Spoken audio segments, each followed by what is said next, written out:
Bismillahirrahmanirrahim. Alhamdulillah. Wassalatu wassalamu ala Rasulillahi sallallahu aleyhi ve sellem. Urmatlı Müslüman bir tuğandarım, sizler menen bir жаңылык boyunca bölüşöйүн деп чечтим. Бүгүн мынакей Кудайыма шүгүр 17 dekabr 2021 жылында жума күнүндө куттуу күндө турабыз. Аллахымдын мүмкүнчүлүгү менен, күнөөмдүн көптүгүнө карабастан, илимдин алсыздыгына карабастан, Аллах Таала bir китепке бир аз мээнет кылып, эмгек кылып, кичинекей bir китепчени 544 беттен турган Etika ensiklopediyası деген китепке bir жарыкка чыгарганга Аллах мүмкүнчүлүк берди.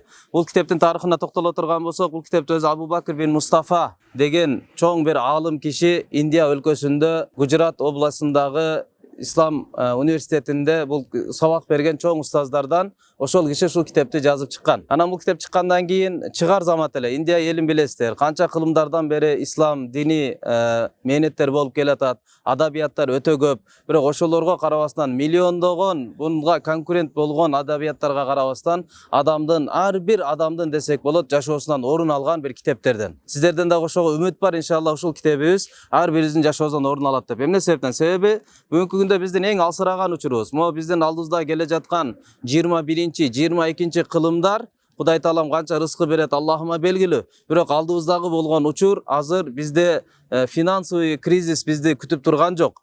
Себеби бардыгыбыздын үйүздө барчылык, алхамдулилла, ар бир үй бүлөдө тамак ашы, башка ачкадан өлүп аткан адам жок. Бирок биздин бул башыбызга келаткан күндө адамгерчиликтин кризиси биздин башыбызга каптап келатат. Адамгерчиликтүүлүк жок да. Сүйлөсө бир чынчылыкты сүйлөбөйт, ишене албайсың, мамилени билбейбиз, адепти билбейбиз. Оорулуу адамды көргөнү барасың, барсак барган болсок дагы да, кээде барбай да коебуз. Ооруп калганын билип туруп да барбайбыз. Бирок баруу исламдын чоң бир адеби эле. Баргандан кийин ал жерде эмне кылыш керек адебин билбейбиз. Кабырга барып алабыз, кабырдын адебин билбейбиз. Улуу менен кандай урматташ керек, кичүүнү кандай ыззатташ керек билбейбиз. Мына ошол туурасында 1900 сүннөт жана адептерди өз ичине камтыган. Ар бир адептердин астында анын далили жазылган. Дагы бир өзгөчөлүгү күнүмдүк жаңы оокаттардын дагы. Мисалы уюлдук телефондорду кантип иштетебиз? Ал телефондорго байланыштуу Кур'ан, хадис, ислам дини эмне деп айткан? Ошол туурасында дагы жакшы ишенимдүү далилдер менен келтирген эң мыкты деңгээлде түзүлгөн бир китептердин бири болуп саналат деген үмүттө ушул эмгегимде иншалла сиздерге Кудайым буйруса чыккандыгын жарыялайм.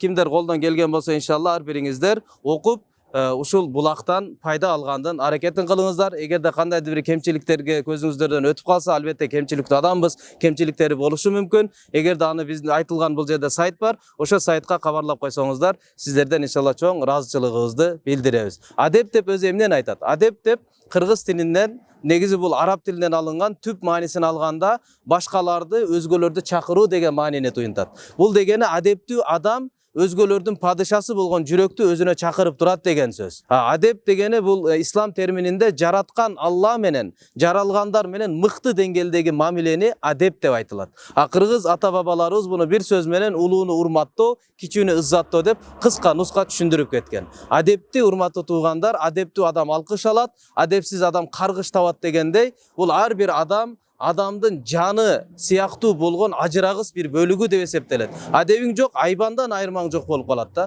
Ошондуктан келиңиздер иншалла ушул китептен колдон келишинче пайдаланалы, ичиндеги адептерди колдон келсе медресе окутуу жайларда дагы өзүбүздүн окуучуларыбызга сабак берсек болот. Мечиттерде карапайым элге, жалпы элге сабак өтсөк болот. Үйдө балдарыбыз, кыздарыбызга, үйдөгүлөргө таалим тарбиятты өтсөк болот. Аллахым баарыбызга ушул китепчебизди пайдалуу кылсын, билип билбей кылган күнөөлөрүбүздү Аллахым өзү кечирген болсун.